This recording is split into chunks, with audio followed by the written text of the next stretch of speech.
What's up, Dolphin fans? Welcome back to the channel. As always, I'm your co-host, Donovan Quick, and we just got a huge dub. I just got home from the game myself. Man, that was an incredible game through and through. Like, I understand, defense needs a little help, but we punted 0 times. We scored on every offensive drive that wasn't a kneel down or, to end the half there.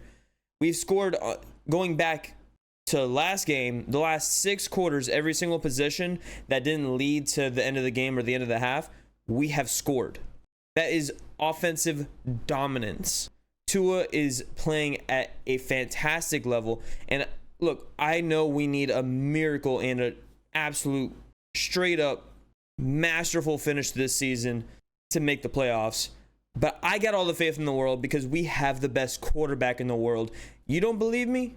How about you hear it from the man, the myth, the legend, the MVP of this game, Jonnu Smith himself. I know he's kind of like, a little melodramatic there. Very ecstatic to have this win, but a lot of the Dolphins fans, according to Jonnu, according to Tua, in that locker room, they're happy, but they're not satisfied. They're not satisfied because we're 4-6, but this is a huge step in the right direction. The defense does need a lot of help, but if you want to look at the bright side of things, that is a terrible offense. That is a terrible team on the other side. Their only weapon was the only thing that they did good, and they used him very well today. This is their second week in a new offense, so we don't have a lot of tape on them. They were moving Brock Bowers everywhere. They put him in motion a lot. They used him in the backfield. They used him lined up outside in the slot on the end of the line. Like, he was everywhere this game. He even went in motion during the snap, like what we do with Tyreek and Waddle. And actually, ironically enough, Jonnu's touchdown was like that as well. Or one of Jonnu's touchdowns, I should say. He had 2. This offense is just, it's running on all cylinders right now. Like, Tua does need to do a little bit better of a job, and he admitted it in his press conference, of holding onto the ball better in the pocket, not losing it when he's being sacked or, everybody's swiping for the ball trying to strip him. He does need to do a little bit better of a job there. And by a little bit, I mean a lot of it, but I'm not going to, sit here and pick at it when we've scored on every possession for the last 6 quarters. Every single possession. Only 2 field goals today. One of them was because of a sack, but he held on to the ball on that one. All in all, I mean, this is the first full game for Kendall Lamb. Actually, I believe he played last game. He played last game, so this is the second full game for Kendall Lamb sitting at right tackle, and he played fairly well. But they had Max Crosby on that side for almost the entire game. Max Crosby's, I don't care about his injuries or nothing. He is always consistently one of the top 3 pass rushers in the NFL, up there with TJ Watt and Joey Bosa, or not Joey Bosa, Nick Bosa. Excuse me, Joey Bosa, not even in the realm. And yeah, so with those 3, those are the top 3 pass rushers you're going to ever face in this league, and he held up pretty well. We ended up double teaming Max Crosby a lot in the second half, making sure that he didn't get to Tua. And Liam Eichenberg drawing that foul on the first drive was honestly hilarious to watch. Liam Eichenberg is like slowly becoming one of the best instigators in the league.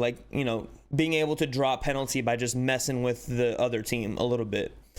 Christian Wilkins, may have taught him a thing or 2 before he left to the Raiders. Yeah, I mean, dude, this offense, it is the off-script plays themselves. Like, they're covering everybody deep. Okay, you're only rushing 3-4. We're able to block it. Cool. We're going to scramble around the pocket. We're going to find someone open. First, it was the one to Waddle that I think it was one of his only 2 or 3 catches. That was just absolutely beautiful, 2 on the run. The next one was a touchdown to Tyreek Hill. And then, of course, you also had the Jonnu play that was off script, but then he also had another scramble that ended up going to, I lost it off the top of my head, but he had at least 3 notable scrambles. I forgot who he threw the last one to in this game with just precision throwing. Every single throw was on the dot except for the one that Waddle almost one-handed. I mean, there was one to Julian Hill on the side that was incomplete, but he was plastered, and he put it in the only spot Julian Hill could have gotten it. Unfortunately, he's not that flexible to go up and get it like that. But It is what it is. There's not much you can pick at with the offense. But the fact that this offense is clicking like this, the Packers defense does have some holes. They are a little bit injured. They got, they got a little exposed today against the Bears, given they only gave up 19 points, but they were, put in a position to win the game with a game-winning field goal. They ended up getting it blocked. Shout out Jacob. He was at that game. And yeah, that was just, but yeah, I mean, the Packers defense, they do have things that we can exploit. Their offense is very, very good, but the Bears showed us some things that maybe we can do to help slow them down. They only gave up 20 points to the Packers on the other side, and it ended up being, a last-second touchdown that they gave up while in soft coverage. Or no, it was soft coverage got them to the one, and then they ran it in. But, regardless, there's things that the Dolphins can do over the next few weeks and just get themselves into a great position to finish this season. Look, I said before, our path to the playoffs is through this offense. It's through the defense just doing what they need to do. You don't need to be a top 5 defense. Preferably, yes. But you just need to be able to get off the field in certain situations. And today they didn't. But this was a bad team, and it's something to learn against. Last week, we played a great team, and we played up to that standard. We played up to that. We only gave up field goals to that team. This week, we got, pushed a little back. It just is what it is. We still blew them out. The defense just needs to do their thing, not give up a lot of points. Look, 19 points, it's still not a lot. They scored on a lot of their drives. I think they only punted 1 or 2 times. Defense does need to step up. I will say I am starting to like the usage of the rookies a little bit more. We'll talk about this later in the week, but I mean, Mostert basically, he had 3 touches, -2 yards. Jalen Wright had more touches. Malik Washington starting to get involved more. Odell had a key first down, or a couple of key first downs actually. This offense, it's starting to become so versatile, and all of our weapons are finally coming out to play. It's not just, oh, here's Tyreek, oh, here's Jalen Waddle, oh, here's Achane.